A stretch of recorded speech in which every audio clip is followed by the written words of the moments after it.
Topic is Africans in the USA, which way the 21st century. And of course, Dr. Al-Hadid, the chairperson of the Africana Studies Department at Tennessee State University, is giving us the information relative to the African American in the United States. And Dr. Al-Hadid, let's give you an opportunity to continue that economic discussion that you were talking about dealing with the African in the New World.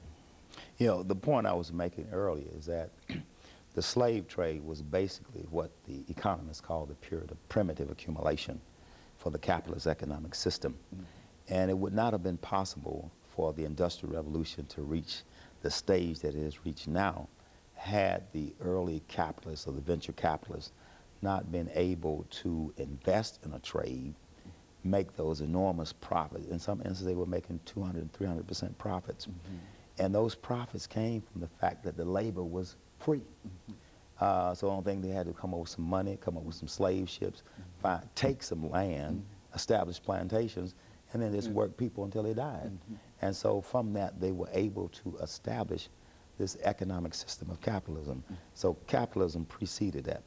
Once the Industrial Revolution was in full effect, then they shifted from chattel slavery into colonization, because now they needed the people that they had enslaved before to be a part of the market economy so that they could eke out even more profits. And having said that, establishing the case for the economic and the profits, there is a new movement now that is growing very strong in our community, and that is the movement for reparations. And that movement for reparations is based on the fact that because of the pain, the suffering, and the unpaid labor, it is time for those capitalists that made enormous profits, including certain governments, off of the slave trade, to pay back those who were victims of that. And so the question now is trying to identify culpability. Organizations like in COBRA, National Coalition for Blacks Against, National Coalition of Blacks for Reparations, Trans-Africa, which is headed up by Randall Robinson. These organizations have put together a dream team of lawyers, Johnny Cochran being one of those lawyers, and they're actually trying to present a legal case against certain corporations like Aetna Life Insurance, and also bringing charges against the United States government for being involved in the slave trade. Others are thinking very seriously of going beyond the issue of reparations coupled with civil rights and taking it to where Malcolm was talking about the issue of human rights. And so this same reparation issue is also going to be presented before the United Nations. And when you bring it into the United Nations, then you make an international case out of it. That international case focuses on reparations for Africans inside of America, as well as reparations for Africans on the African continent. Because Africa has a tremendous debt burden due to the depopulation of the continent from slavery, and also those periods of colonization where the capitalist countries were eking out cheap land, cheap labor, and cheap raw materials. So now these countries have to almost mortgage the whole country in order to pay off those debt burdens. I mean, enormous debts. And these countries will never be able to work themselves out of debt. Their situation as a country is almost analogous to our situation during the period of Reconstruction, when we were sharecroppers. You know, we got in debt, and the owner of the plantation will always say, well, you owe this because you bought some food from her. You owe this because you got some shoes for your children. So when they figure up, no matter how much cotton you pick as a sharecropper, once they figure thing up, you were still in debt. Well, the same thing is true of African countries. So no matter how many raw materials they export, whether it's coffee, tea, iron ore, bauxite, they still always end up with a debt burden.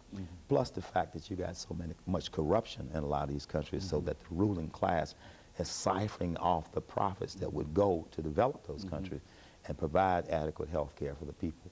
Those things are being siphoned off by the ruling class, and they're entrenching themselves because they know a coup d'etat could come at any moment, because people are always vying for power, want to control the government.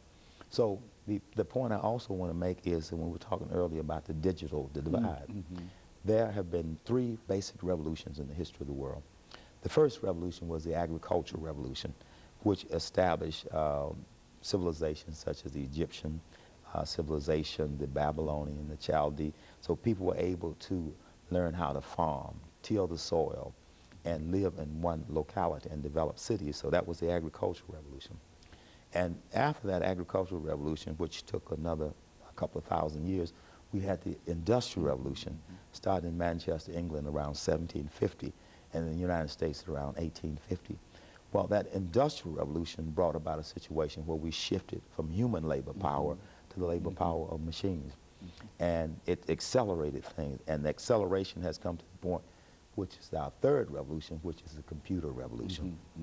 And that revolution is a revolution of information. And that's what we know called the digital divide.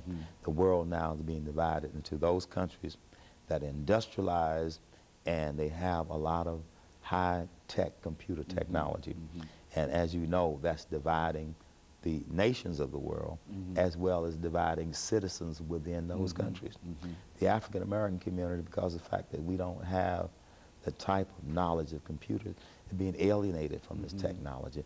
The African world is the same thing.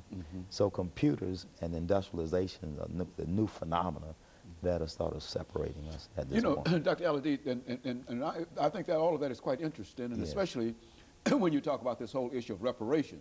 I think that many of us can recall that this was one of the things that was talked about during the period after the Civil War, during Reconstruction, as you mentioned earlier, and we made reference to it at that time as 40 acres and a mule. Yes, sir. Is this the same idea dealing with 40 acres and a mule, that is, that there ought to be some kind of payment for all of the activities and et cetera that was carried on?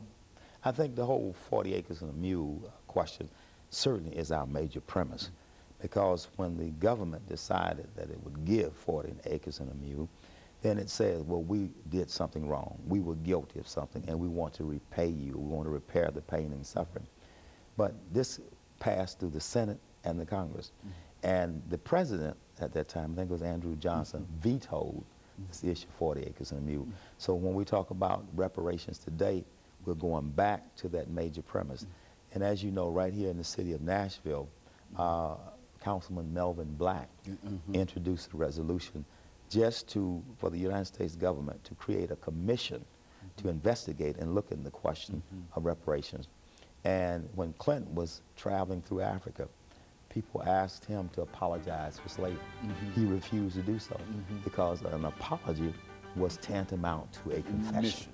Okay, and of course, Dr. AAl-Hadid, let us have this second commercial break, and we'll be back with our audience following this quick commercial break. Talking to Dr. AAl-Hadid, who